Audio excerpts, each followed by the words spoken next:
우리가 믿어온 삼국시대 처음부터 틀린 이야기였을지도 모릅니다. 교과서에서 거의 사라진 한 나라, 그러나 산 하나를 뒤덮은 거대한 무덤들이 말하고 있습니다. 일본인 고고학자가 직접 마주한 대가야의 흔적은 소국이라는 단어를 정면으로 부정합니다. 왜 이렇게 강했던 나라가 기록에서 지워졌을까요? 누가 무엇을 숨기려 했던 것일까요? 지금까지 우리가 배운 한국 고대사는 과연 진실이었을까요? 가야를 아십니까? 모르시겠죠. 저도 몰랐습니다. 일본 학자면서 한국 고대사 전문가인 저도요. 제 이름은 사토 히로시입니다. 도쿄대학에서 동아시아 고고학을 전공했죠. 30년을 이 분야에서 보냈습니다. 이집트 피라미드도 가봤어요. 중국 진시황릉도 조사했습니다. 일본 천황릉은 말할 것도 없죠. 그런데 가야라는 나라는 처음 들었습니다. 아니, 정확히는 이름만 들어봤어요. 교과서 한 줄 정도요. 한반도 남부의 작은 부족연합. 그게 전부였습니다. 2019년 가을이었습니다. 한국국립문화재연구소에서 연락이 왔어요. 가야 고분군 국제공동조사에 참여해달라고요. 솔직히 내키지 않았습니다. 소국 유적 조사가 뭐가 중요합니까? 그냥 의례적으로 참석하는 거겠거니 했죠. 경상북도 고령군. 들어본 적도 없는 작은 도시였습니다. 인천공항에서 버스로 4시간을 달렸어요. 창밖 풍경이 점점 한적해졌습니다. 역시 변방이구나 싶었죠. 그런데 고령에 도착하자마자 분위기가 달라졌습니다. 현지 연구원들 표정이 심상치 않았어요. 사토 교수님, 먼저 전체 조감을 보시는 게 좋겠습니다. 무슨 말입니까? 조감도면 사진 아닙니까? 아닙니다. 직접 보셔야 합니다. 우리는 차를 타고 산 중턱으로 올라갔습니다. 그리고 전망대에 섰습니다. 저는 그 순간 숨이 멎었습니다. 산 하나가 통째로 무덤이었습니다. 능선마다 봉분이 솟아 있었어요. 크고 작은 원형 구조물들이 끝도 없이 이어졌습니다. 계곡을 따라, 능선을 따라 산 전체를 감싸고 있었죠. 이게 다 고분입니까? 예. 지산동 고분군입니다. 확인된 것만 700기입니다. 700기라고요? 무덤이 700개라는 겁니까? 저는 현기증을 느꼈습니다. 이건 소국의 스케일이 아니었어요. 이집트 왕가의 계곡도 60개 정도입니다. 일본 최대 고분군인 모즈 후루이치 고분군도 100개 남짓이죠. 그런데 700개라고요? 가장 큰 봉분의 직경이 얼마입니까? 73m입니다. 잠깐만요. 73m면 일본 천황릉급 아닙니까? 저는 손이 떨렸습니다. 뭔가 잘못됐어요. 심각하게 잘못됐습니다. 우리가 배운 가야는 소국 연합이었습니다. 백제, 신라, 고구려 사이에서 겨우 버티던 약소국이라고 배웠어요. 그런데 이 스케일은 뭡니까? 이건 약소국이 만들 수 있는 게 아니었습니다. 교수님, 괜찮으십니까? 한국연구원이 제 얼굴을 들여다봤습니다. 저는 대답할 수 없었어요. 그냥 멍하니 고분군을 바라봤습니다. 석양이 지고 있었습니다. 봉분들이 붉게 물들었어요. 마치 잠들어 있는 거인들 같았습니다. 이 나라는 대체 뭐였던 겁니까? 왜 교과서엔 한 줄도 없습니까? 누가 이렇게 거대한 역사를 감춘 겁니까? 질문들이 머릿속을 휘몰아쳤습니다. 그리고 저는 그날 밤 잠을 이룰 수 없었습니다. 숙소 창문으로 보이는 어둠 속 능선. 그 위에 점점이 솟아있는 고분들. 저는 처음으로 두려움을 느꼈습니다. 제 30년 연구가 흔들리고 있었습니다. 일본 고고학계가 만들어온 한반도 고대사 해석. 그 모든 게 무너지기 시작했어요. 다음 날 아침 본격적인 발굴이 시작됐습니다. 연구원들이 가장 큰 고분 중 하나를 열었습니다. 봉분을 조심스럽게 제거하자 석실이 드러났어요. 그 크기에 또 한 번 충격받았습니다. 이 석실 구조, 백제나 신라보다 정교합니다. 한국연구원이 중얼거렸습니다. 저도 동의할 수밖에 없었어요. 돌을 싸는 기술이 보통이 아니었습니다. 틈새 하나 없이 정밀하게 맞물려 있었죠. 그리고 유물들이 쏟아져 나왔습니다. 금동관, 귀걸이, 팔찌, 목걸이, 철제 갑옷과 투구, 각종 토기와 청동 그릇. 이 정도 부장품이면 왕릉급입니다. 저는 무릎을 꿇고 유물을 살폈습니다. 손이 계속 떨렸어요. 이건 변방 소국의 유물이 아니었습니다. 제국의 유물이었습니다. 사토 교수님. 한국연구원이 제 어깨를 두드렸습니다. 아직 시작도 안 했습니다. 이건 중형급 고분입니다.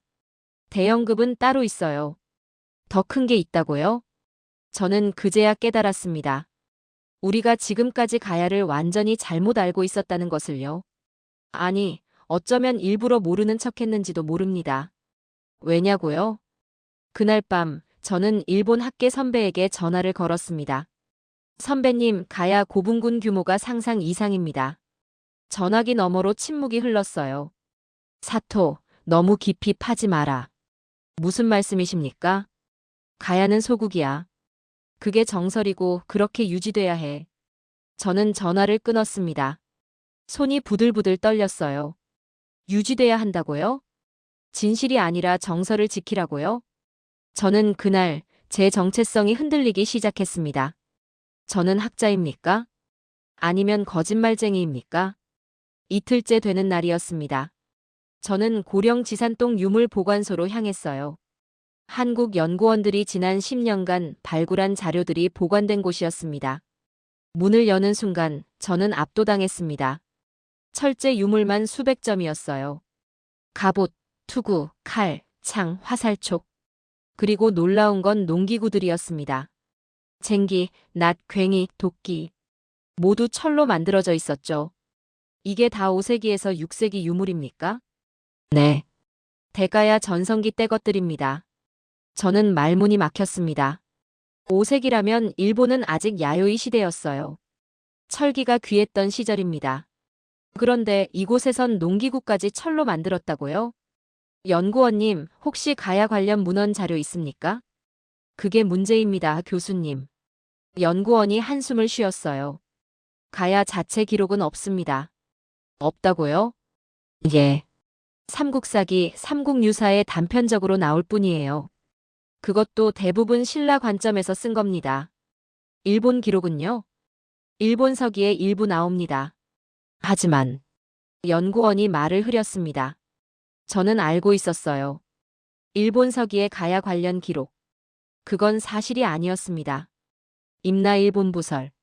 일본이 가야 지역을 지배했다는 주장이죠.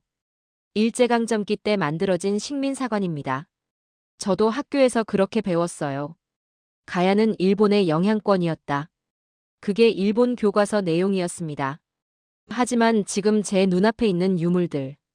이건 지배당한 나라의 것이 아니었어요. 오히려 반대였습니다.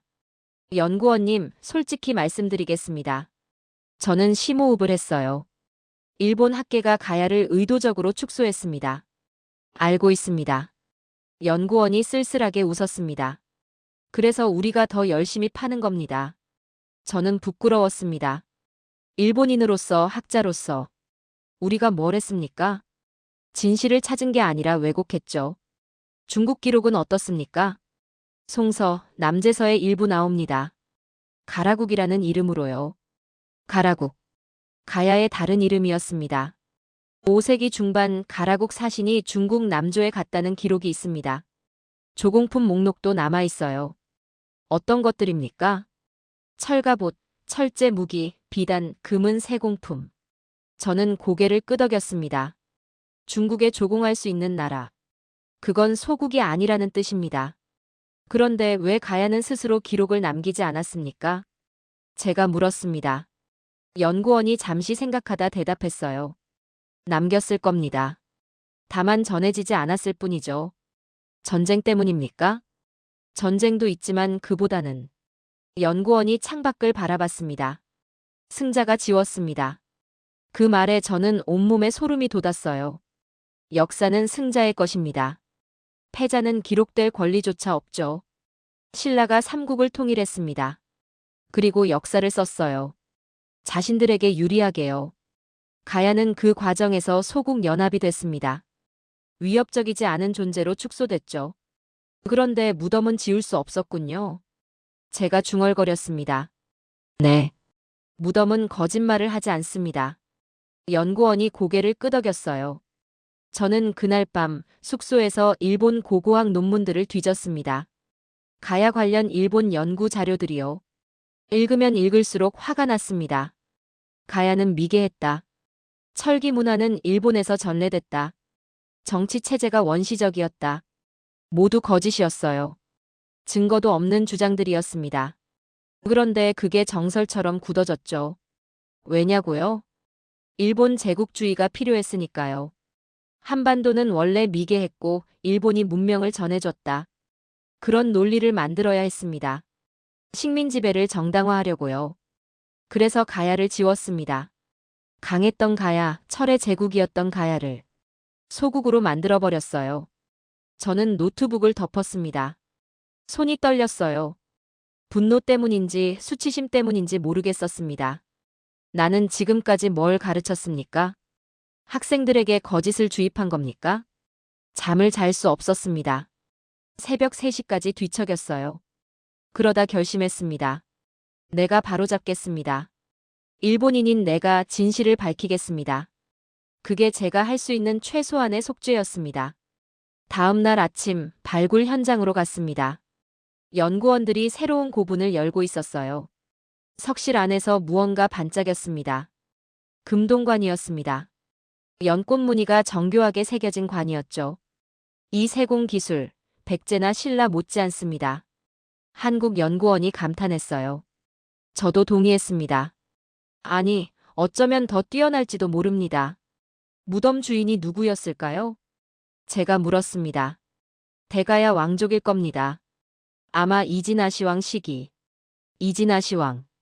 대가야 전성기를 이끈 왕이었죠. 5세기 중반 가야는 전성기를 맞았습니다. 금관가야가 무너진 뒤였어요. 대가야가 연합을 재편했습니다. 그리고 다시 강성해졌죠. 하지만 그것도 오래가지 못했습니다. 6세기 중반 신라에 멸망당했어요. 그리고 역사에서 지워졌습니다. 기록이 없다는 건 약했다는 뜻이 아닙니다. 지워졌다는 뜻입니다. 누군가 의도적으로 지운 겁니다. 왜냐고요? 너무 강했으니까요. 너무 위협적이었으니까요. 그래서 흔적까지 지워야 했던 겁니다. 하지만 무덤은 남았습니다. 700개의 무덤이 산을 뒤덮고 있었어요. 그리고 이제 하나씩 열리고 있었습니다. 진실을 말하기 위해서요. 사흘째 되는 날이었습니다. 저는 철기 유물 분석실로 갔어요. 한국 연구팀이 특별히 보여주고 싶다는 게 있었습니다. 교수님, 이것 좀 보십시오. 테이블 위에 펼쳐진 철괴들. 크기가 일정했습니다. 무게도 비슷했어요. 이게 뭡니까? 가야 철 화폐입니다. 화폐라고요? 철로 화폐를 만들었다는 겁니까? 네. 판상철부라고 합니다. 한 개당 약 500g이에요. 저는 철괴를 집어들었습니다. 묵직했어요. 표면이 매끈했습니다. 이게 전부 같은 규격입니까? 네. 오차 범위가 10g 이내입니다. 저는 숨이 막혔습니다. 오차 10g 이내라고요? 5세기예요? 이건 산업 수준이 아닙니까? 더 놀라운 건 이겁니다.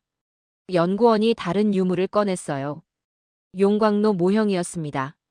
가야는 제철 전 공정을 갖췄습니다. 채광부터 재련, 단조까지요. 동아시아에서요? 네. 확인된 사례는 가야가 유일합니다.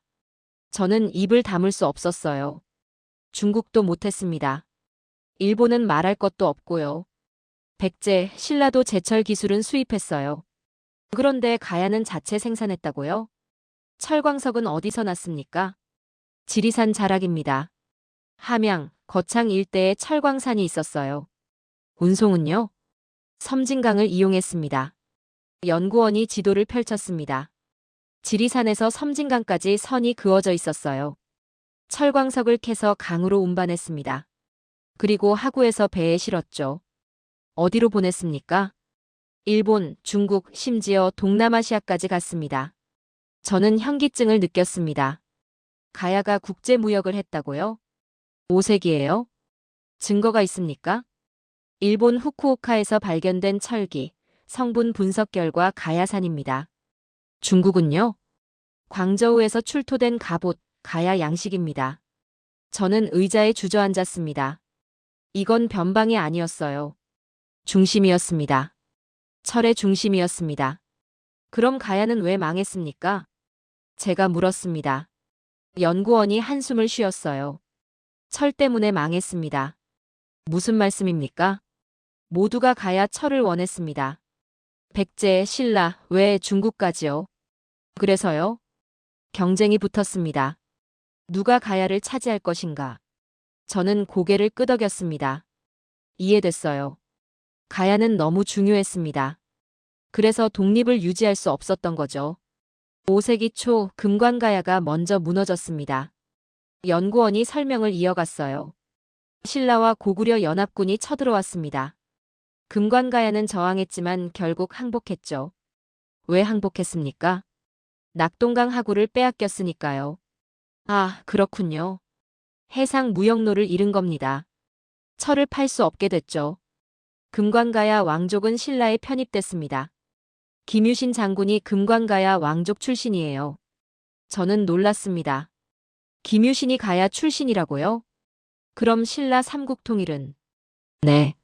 가야 출신 장군이 이룬 겁니다. 아이러니했습니다.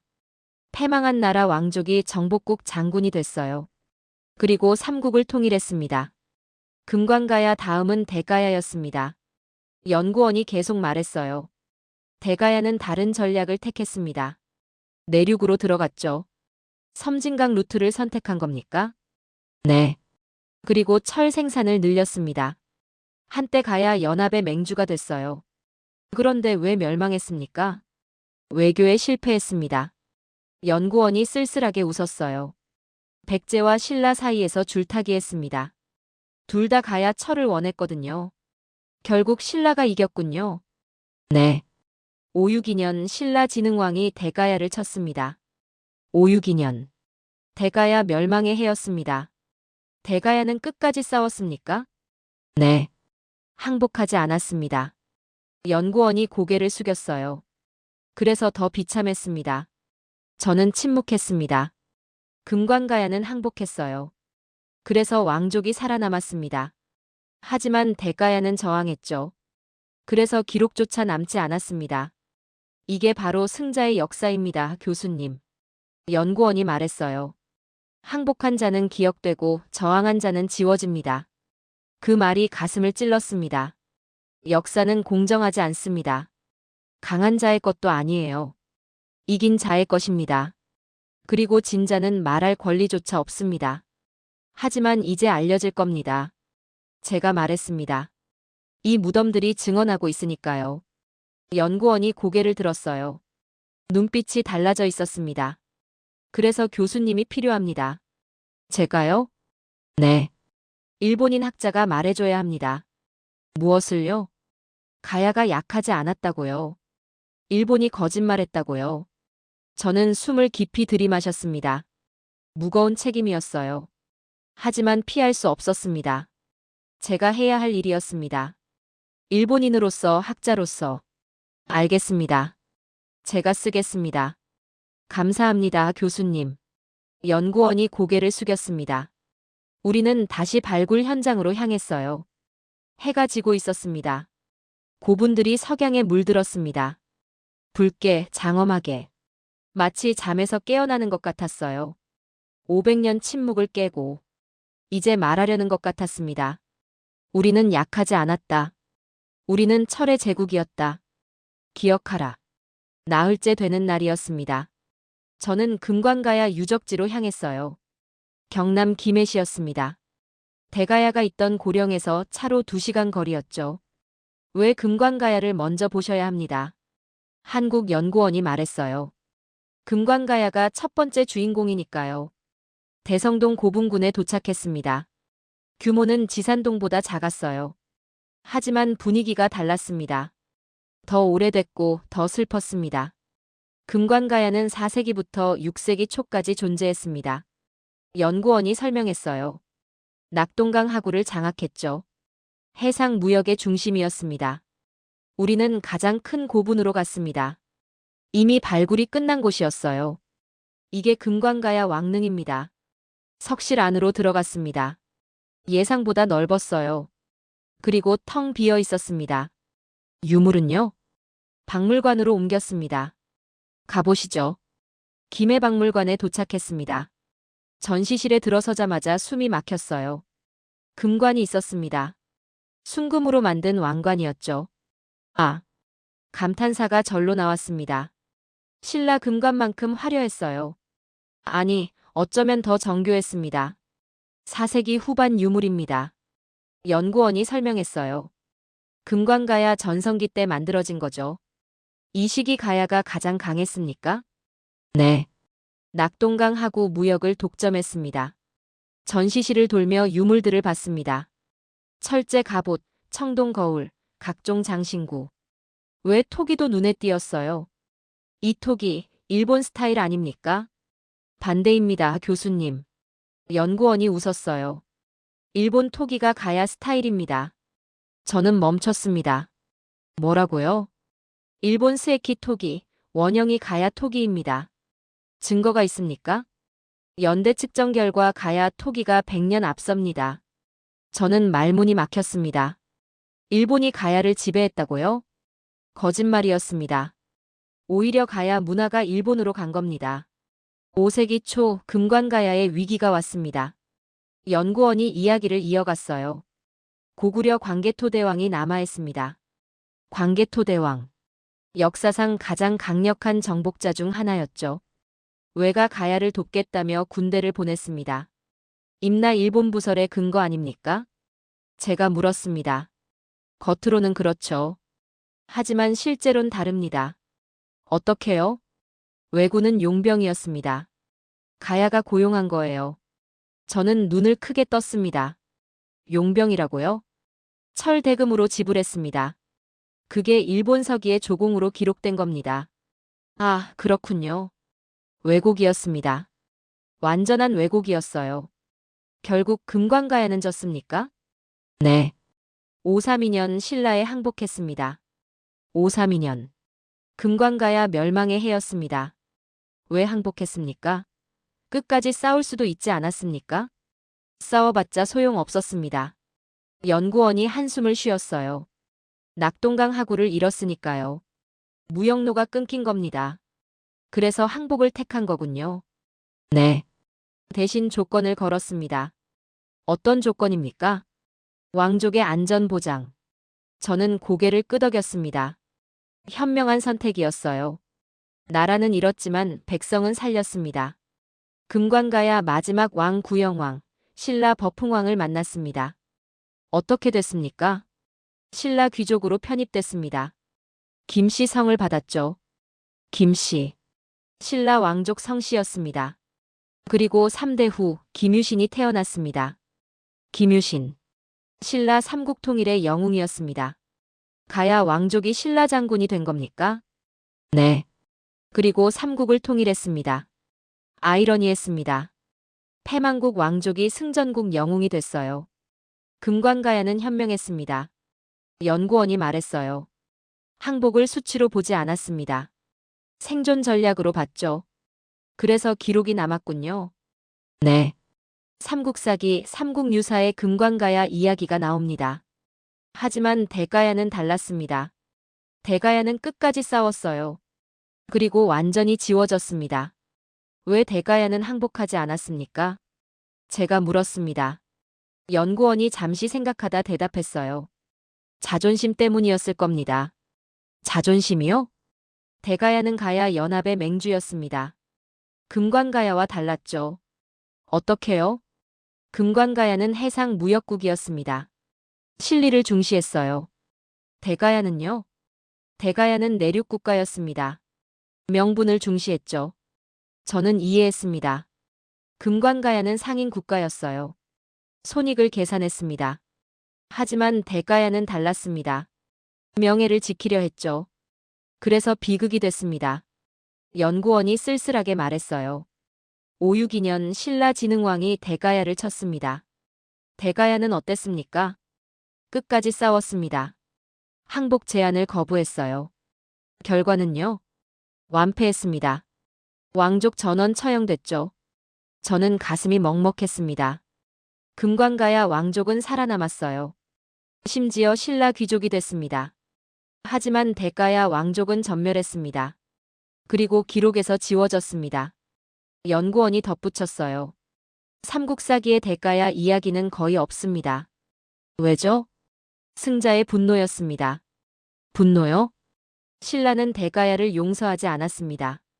끝까지 저항했으니까요. 저는 이해했습니다. 항복한 자는 동화시킵니다. 하지만 저항한 자는 말살합니다. 역사에서, 기억에서. 그래서 지금까지 대가야는 잊혔던 겁니다. 제가 중얼거렸습니다. 네. 하지만 이제 다릅니다. 연구원이 창밖을 가리켰어요. 멀리 산이 보였습니다. 대가야 고분군이 있는 산이었죠. 무덤은 거짓말을 하지 않습니다. 연구원이 말했어요. 700개 무덤이 증언하고 있습니다. 무엇을요? 대가야는 약하지 않았다고요. 패배했을 뿐이라고요. 저는 고개를 끄덕였습니다. 패배가 약함을 의미하진 않습니다. 때론 강했기에 패배하죠. 항복하지 않았기에 멸망합니다. 그리고 역사는 그들을 기억하지 않습니다. 하지만 무덤은 남습니다. 산을 뒤덮은 700개 무덤. 그것들이 이제 열리고 있었습니다. 침묵을 깨고 진실을 말하기 위해 닷새째 되는 날이었습니다. 저는 다시 고령으로 돌아왔어요. 대가야 이야기를 본격적으로 파야 할 때였습니다. 교수님, 오늘은 특별한 유물을 보여드리겠습니다. 연구원이 저를 별관으로 안내했어요. 문을 여는 순간 저는 숨을 멈췄습니다. 악기였습니다. 가야금이었어요. 이게 원본입니까? 아닙니다. 복원품입니다. 하지만 출토된 부품을 기반으로 만들었죠. 저는 천천히 다가갔습니다. 12줄의 현이 팽팽하게 당겨져 있었어요. 가야금은 대가야에서 만들어졌습니다. 연구원이 설명했어요. 6세기 초 가실왕 때였죠. 가실왕. 대가야 전성기를 이끈 왕이었습니다. 왜 악기를 만들었습니까? 나라를 하나로 묶기 위해서였습니다. 저는 고개를 갸우뚱했어요. 악기로 나라를 묶는다고요? 금관가야가 무너진 뒤 가야 연합은 흩어질 위기였습니다. 연구원이 말을 이었습니다. 각 소국들이 신라나 백제로 붙으려 했죠. 그래서요? 대가야는 다른 방법을 택했습니다. 무력이 아니라 문화로요. 저는 이해하기 시작했습니다. 가야금 12줄은 12가야국을 상징합니다. 12나라요? 네. 금관가야, 아라가야, 소가야. 각각의 소국이죠. 놀라웠습니다. 악기로 연합을 표현한 겁니다. 우르기라는 악사가 12곡을 만들었습니다. 각 나라마다 하나씩입니까? 네. 각 나라의 정서를 담은 곡이었죠. 저는 가야금을 바라봤습니다. 이건 단순한 악기가 아니었어요. 정치적 상징이었습니다.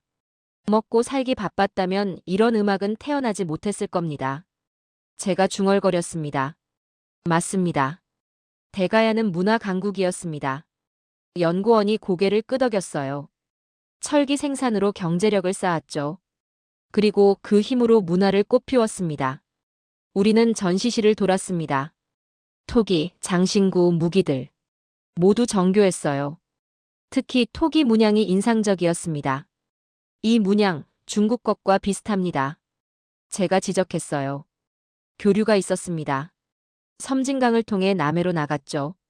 금관가야처럼요? 네. 하지만 루트가 달랐습니다. 연구원이 지도를 펼쳤어요. 금관가야는 낙동강 하구였습니다. 대가야는 섬진강이었죠. 왜 달랐습니까? 선택지가 없었으니까요. 낙동강은 신라가 차지했습니다. 그렇군요.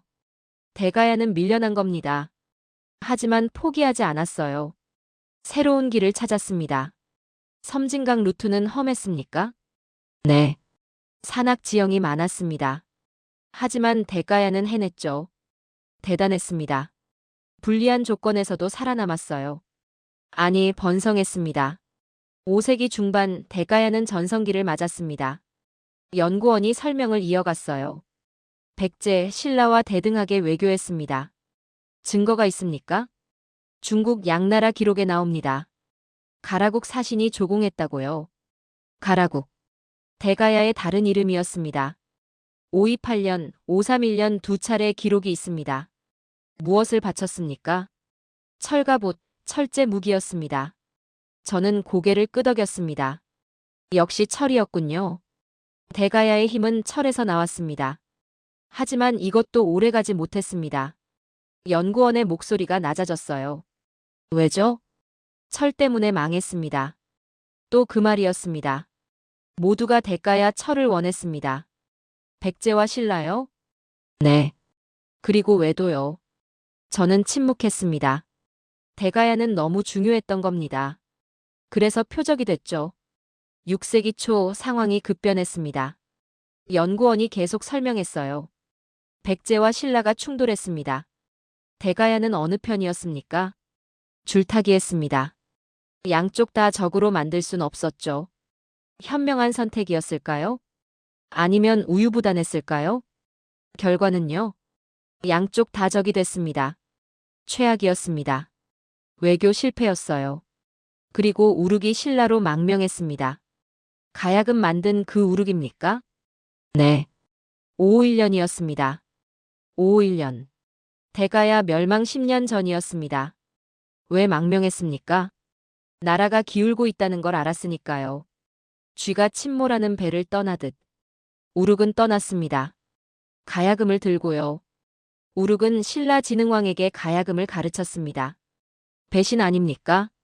그렇게 볼 수도 있죠. 하지만 연구원이 잠시 말을 멈췄어요. 어쩌면 가야를 지키려 한 건지도 모릅니다. 어떻게요? 음악으로요. 나라는 망해도 문화는 남으니까요. 저는 가슴이 뭉클했습니다. 그렇군요. 우룩은 알았던 겁니다. 대가야가 곧 망한다는 걸요. 그래서 가야금만이라도 살리려 한 겁니다. 우룩 덕분에 가야금이 지금까지 전해졌습니다. 연구원이 말했어요. 신라에서 배우고 고려로 이어지고 조선을 거쳐 지금까지요. 저는 다시 가야금을 바라봤습니다. 1500년 전 악기였습니다. 망한 나라의 유산이었죠. 하지만 살아남았어요. 음악으로요. 나라는 멸망보다 편입을 더 교묘하게 숨긴다고 하셨죠? 제가 연구원에게 물었습니다. 네. 그런데 대가야는 편입조차 거부당했습니다. 왜죠? 끝까지 싸웠으니까요. 저는 한숨을 쉬었습니다. 금관가야는 현명했어요. 항복하고 살아남았습니다. 대가야는 자존심을 지켰죠. 그리고 사라졌습니다. 어느 쪽이 옳았을까요? 저는 모르겠습니다. 다만 확실한 건 하나였어요. 역사는 승자만 기억한다는 것. 패자는 지워진다는 것. 하지만 가야금은 남았습니다. 12줄의 현이 여전히 울리고 있었어요. 사라진 나라의 목소리로요. 엿새째 되는 날이었습니다. 오늘은 대가야 마지막 날들을 들여다봐야 했어요. 멸망의 순간이었습니다. 연구원이 6세기 중반 지도를 펼쳤습니다. 553년 백제 성왕이 신라를 쳤습니다. 결과는요? 참패했습니다. 성왕이 전사했죠. 관산성 전투였습니다. 백제 역사상 최악의 패배였어요. 이때 대가야는 어디 있었습니까? 백제 편이었습니다. 왜죠? 신라가 더 위협적이었으니까요. 하지만 백제가 졌습니다. 대가야는 동맹을 잘못 선택한 겁니다. 신라 진흥왕이 기회를 잡았습니다. 연구원이 설명을 이어갔어요. 백제를 깨뜨린 기세로 대가야를 노렸죠. 대가야는 대비했습니까? 했습니다. 하지만 역부족이었어요. 왜죠? 동맹이 무너졌으니까요. 연구원이 한숨을 쉬었습니다. 백제는 이미 무너졌습니다. 왜는 바다 건너였죠. 가야 소국들은 하나씩 이탈했어요. 완전히 고립됐군요. 네. 562년 신라군이 쳐들어왔습니다. 562년. 대가야 최후의 해였습니다. 대가야 왕은 누구였습니까? 도설지왕이었습니다. 마지막 왕이죠. 도설지왕. 비운의 왕이었습니다. 신라는 항복을 권했습니까? 네. 여러 차례요. 조건은요? 금관가야처럼 왕족을 보존해주겠다고 했습니다. 좋은 조건이었어요. 목숨을 살려준다는 거니까요. 왜 거부했습니까? 제가 물었습니다. 연구원이 오래 침묵했어요. 그리고 천천히 입을 열었습니다. 자존심 때문이었을 겁니다. 자존심이요? 대가야는 가야 연합의 맹주였습니다. 금관가야보다 격이 높았죠. 그래서요? 신라에 무릎 꿇을 수 없었던 겁니다. 저는 이해했습니다. 하지만 동의할 순 없었어요. 백성들은 어떻게 됩니까? 자존심 때문에 다 죽인 겁니까? 도설지왕도 고민했을 겁니다. 연구원이 말했어요. 항복하면 백성은 살 수 있었죠. 하지만 나라는 사라집니다. 저항하면요? 나라도 사라지고 왕족도 전멸합니다. 하지만요? 명예는 남습니다. 명예. 참 무거운 단어였습니다. 결국 도설지왕은 저항을 택했습니다. 전쟁이 벌어졌습니까? 네. 치열했습니다. 연구원이 전투 기록을 보여줬어요. 대가야군은 끝까지 싸웠습니다. 성을 지켰죠. 얼마나 버텼습니까? 석 달이었습니다. 석 달. 짧다면 짧고 길다면 긴 시간이었습니다. 결국 함락됐습니까? 네. 562년 7월이었습니다. 여름이었군요. 무더운 여름날 나라가 사라졌습니다. 도설지왕은 어떻게 됐습니까? 처형됐습니다. 왕족 전원이요. 저는 눈을 감았습니다. 비극이었어요. 피할 수 있었던 비극이었습니다. 그리고 신라는 대가야를 완전히 지웠습니다. 어떻게요? 왕궁을 불태웠습니다. 기록을 없앴어요. 백성들은요? 신라인으로 편입됐습니다. 하지만 신분은 낮았죠. 노예였다는 말입니까? 하급민이었습니다. 삼국사기에 그렇게 나옵니다. 항복한 금관가야 백성은 귀족이 됐어요. 저항한 대가야 백성은 하급민이 됐습니다. 이게 승자의 역사였습니다. 패배가 아니라 처벌이었군요. 제가 중얼거렸습니다. 맞습니다. 신라는 본보기를 만든 겁니다. 무슨 본보기입니까? 저항하면 이렇게 된다는 거죠. 저는 분노가 치밀었습니다. 동시에 슬펐어요. 대가야는 틀렸습니까? 항복했어야 했습니까? 하지만 항복하면 어떻게 됩니까? 금관가야처럼 됩니다. 살아남지만 흡수돼요. 정체성을 잃습니다. 대가야는 그걸 원치 않았던 겁니다.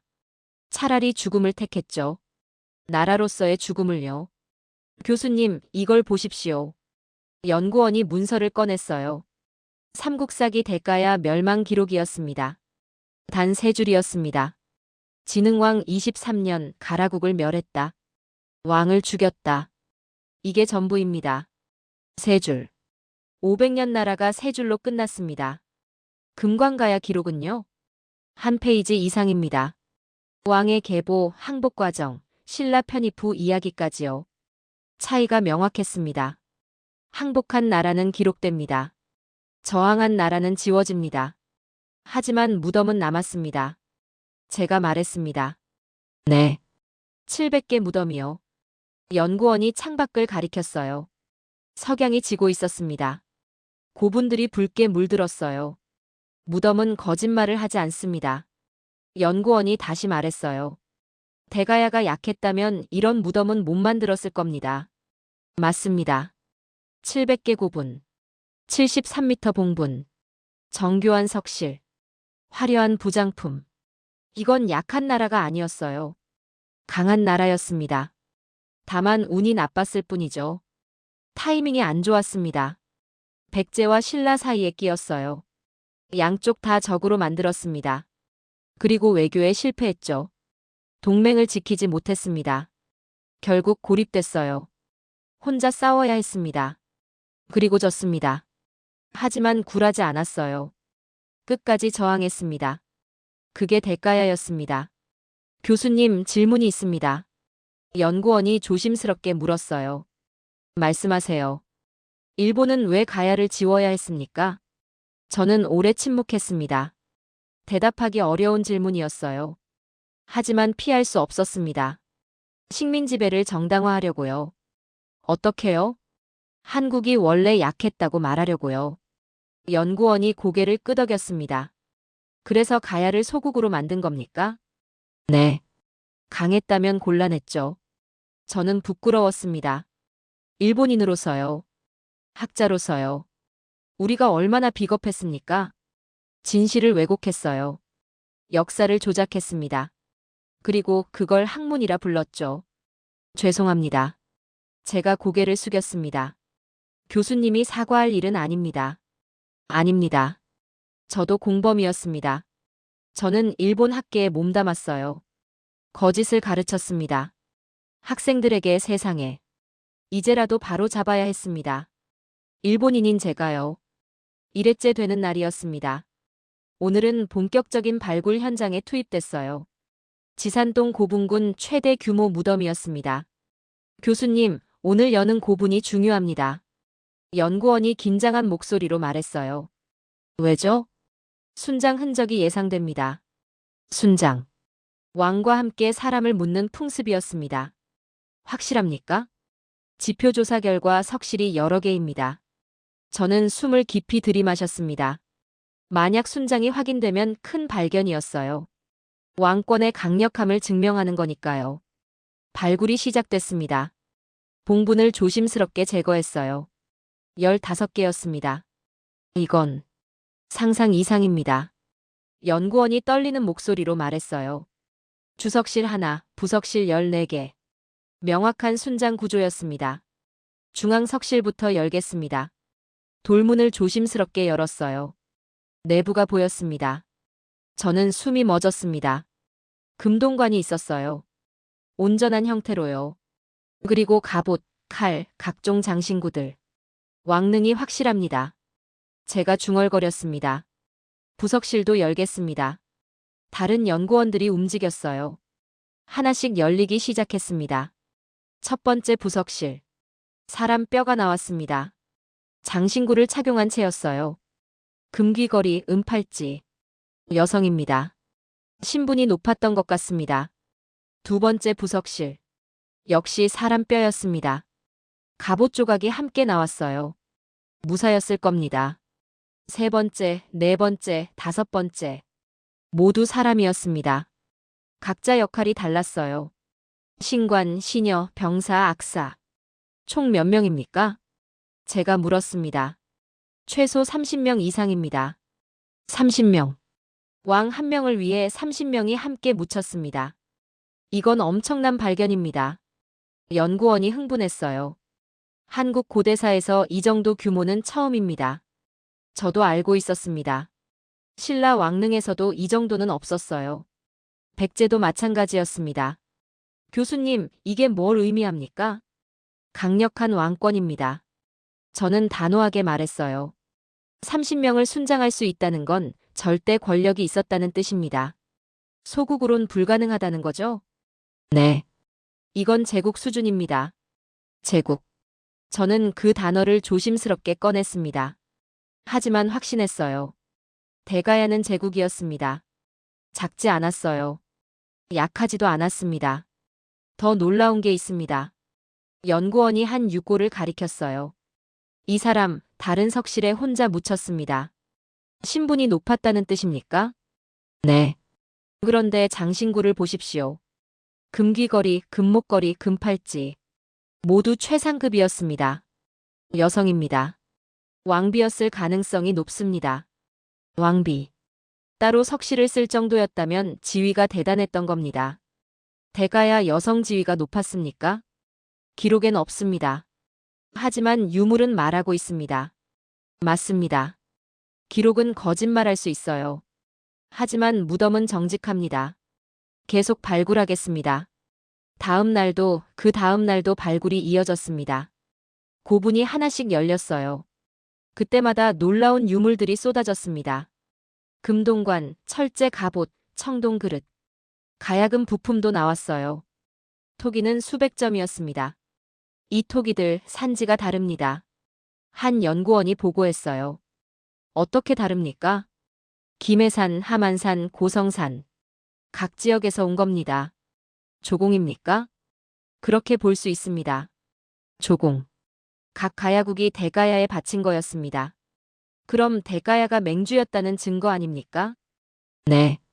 확실한 증거입니다. 저는 노트에 적었습니다. 하나씩 퍼즐이 맞춰지고 있었어요. 대가야의 진짜 모습이요. 일본으로 돌아가면 논문을 쓸 겁니다. 제목은 정했어요. 대가야, 이친 철의 제국. 일본 학계가 발칵 뒤집힐 겁니다. 비난받을 수도 있어요. 하지만 상관없었습니다. 진실은 말해져야 하니까요. 무덤이 증언하고 있었습니다. 700개 무덤이요. 30명씩 순장된 왕릉이요. 정교한 철기들이요. 아름다운 금관들이요. 모두 외치고 있었습니다. 우리는 약하지 않았다. 우리는 제국이었다. 기억하라. 한 달 후, 저는 일본으로 돌아왔습니다. 도쿄대학 연구실이었어요. 책상 위에 자료를 펼쳤습니다. 사진, 측정치, 분석 결과. 모두 대가야 증거들이었습니다. 논문을 쓰기 시작했어요. 하지만 손이 떨렸습니다. 이 논문을 쓰면 제 삶이 바뀔 겁니다. 일본 학계와 싸워야 해요. 동료들에게 비난받을 겁니다. 배신자라고 할지도 모릅니다. 그런데 문득 기억이 떠올랐습니다. 10년 전 일이었어요. 저는 교토대학 도서관에 있었습니다. 오래된 문서를 찾고 있었죠. 일제강점기 발굴 보고서였어요. 먼지 쌓인 서류 더미를 뒤졌습니다. 그리고 찾았어요. 조선 고분 조사 보고서 경북 고령편. 1934년 작성된 문서였습니다. 펼쳐보는 순간 저는 경악했습니다. 지산동 고분군 사진이 있었어요. 폭파된 고분 사진이었습니다. 다이너마이트로 터뜨린 거였죠. 왜 폭파했습니까? 저는 중얼거렸습니다. 보고서를 읽었어요. 석실 구조 파악을 위해 신속한 개방 필요. 말도 안 되는 이유였습니다. 그냥 파괴한 겁니다. 조사도 제대로 안 했어요. 유물만 빼갔습니다. 금관, 장신구, 무기. 모두 일본으로 가져갔죠. 그리고 기록은 남기지 않았습니다. 어떤 고분인지 누가 묻혔는지. 아무것도 기록하지 않았어요. 왜냐고요? 알리고 싶지 않았으니까요. 가야가 강했다는 걸요. 거대한 무덤을 만들 수 있었다는 걸요.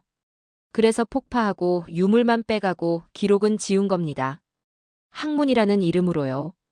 저는 그때 구역질을 느꼈습니다. 이게 학문입니까? 이건 약탈 아닙니까? 그런데 저는 그 사실을 알고도 침묵했어요. 10년 동안요. 논문에 쓰지 않았습니다. 학생들에게 가르치지 않았어요. 왜냐고요? 무서웠으니까요. 일본 학계와 싸우기가요. 저는 비겁했습니다. 하지만 이제는 아닙니다. 지산동 고분군에서 본 것들. 순장된 30명. 정교한 철기들. 찬란한 금관들. 그것들이 저를 바꿨습니다. 더 이상 침묵할 수 없었어요. 논문 제목을 적었습니다. 대가야 일본이 지운 철의 제국. 부제도 달았어요. 일제강점기 고분 약탈과 역사 왜곡의 실체. 이 논문은 폭탄이 될 겁니다. 일본 고고학계예요. 저는 각오했습니다. 한 달 후 논문을 발표했습니다. 도쿄대학 세미나실이었어요. 청중은 100명 정도였습니다. 대부분 일본 학자들이었죠. 저는 단상에 올랐습니다. 프레젠테이션을 시작했어요. 지산동 고분군 사진을 보여줬습니다. 700개 무덤, 순장 구조, 철제 유물들. 청중이 술렁였어요. 그리고 일제강점기 사진을 띄웠습니다. 폭파된 고분, 약탈된 유물, 지워진 기록. 장내가 조용해졌습니다. 무거운 침묵이었어요. 일본은 가야를 의도적으로 축소했습니다. 저는 단호하게 말했습니다. 강했던 가야를 소국으로 만들었어요. 식민 지배를 정당화하려고요. 누군가 일어났습니다. 제 은사였어요. 사토, 자네 정신이 있나? 정신 차렸습니다, 교수님. 이건 배신이야. 아닙니다. 이게 진실입니다. 증거가 어디 있나? 여기 있습니다. 저는 일제강점기 보고서를 보여줬어요. 우리가 뭘 했는지 여기 다 나와 있습니다. 은사는 말을 잇지 못했어요. 다른 교수가 일어났습니다.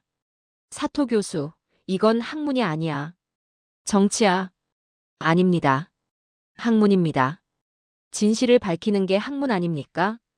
하지만 일본 학계 명예가 명예보다 진실이 먼저입니다. 저는 목소리를 높였어요. 우리가 거짓말했습니다. 인정해야 합니다. 세미나실이 소란스러워졌어요.